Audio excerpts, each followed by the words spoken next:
আমি কিভাবে আমার নফসকে তথা আত্মাকে পবিত্র করতে পারি, জাক্কা করতে পারি, এই প্রশ্নটা একটা ভাই করেছেন। এই প্রশ্নের উত্তর দিতে গিয়ে আমাকে ভাবতে হবে যে নফস কিভাবে সে অপবিত্র হলো। তাহলে নফস আল্লাহ পাকের সিফাতি নূর, সে দেহ ধারণ করার আগে অবশ্যই পুত পবিত্র ছিল। দেহ ধারণ করার মাধ্যমে সে একটা চাহিদাকে গ্রহণ করেছে, দুনিয়াকে গ্রহণ করেছে, আমিত্ব লোভ লালসা কামনা বাসনাকে গ্রহণ করেছে, আম্মারাকে গ্রহণ করেছে। এবং এই দেহ ধারণের সাথে সাথে দেহের পোশাক, দেহের বউ, দেহের বাড়ি, দেহের গাড়ি, টাকা পয়সা, ধন দৌলত, দেহে থেকে দেহ, দেহের নাতি পত্নী, ছেলে মেয়ে।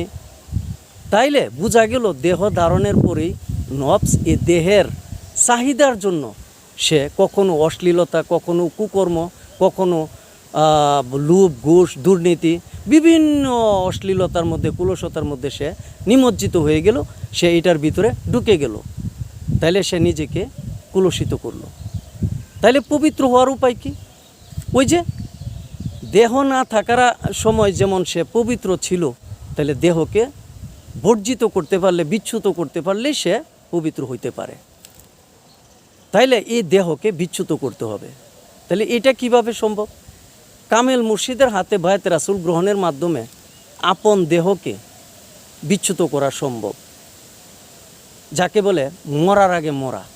তাহলে মুর্শিদ ধরা মানেই হলো জিন্দা মরা, তাহলে জীবিত প্রাণে মরে যাওয়া। মুর্শিদের দেওয়া রীতিনীতি, পদ্ধতি, ধ্যান, জ্ঞান, স্মরণ, এগুলোর মাধ্যমে, রীতিমতো দায়মি সালাতের মাধ্যমে আপন দেহকে কি করা যায়? বিচ্যুত করা যায়। চাহিদা বঞ্চিত হয়ে এই দেহকে মরার আগে মরার পদ্ধতি গ্রহণ করা যায়। কাজেই এটাকে গ্রহণ করতে হবে। এবং এই দেহের যে 9টা ছিদ্র, যে ছিদ্র দিয়ে নফস অনবরত মিথ্যা, ছলনা, বাটফারি, যত ধরনের অশ্লীলতা, কুকর্ম করে থাকে, এই ছিদ্রগুলোকে বন্ধ করতে হবে। তার মানে এই ছিদ্রগুলোকে পবিত্র করতে হবে, জাক্কা করতে হবে। তাইলে এই যে দেহের ছিদ্রগুলোকে জাক্কা করা, পবিত্র করাও নফস পবিত্র হওয়া।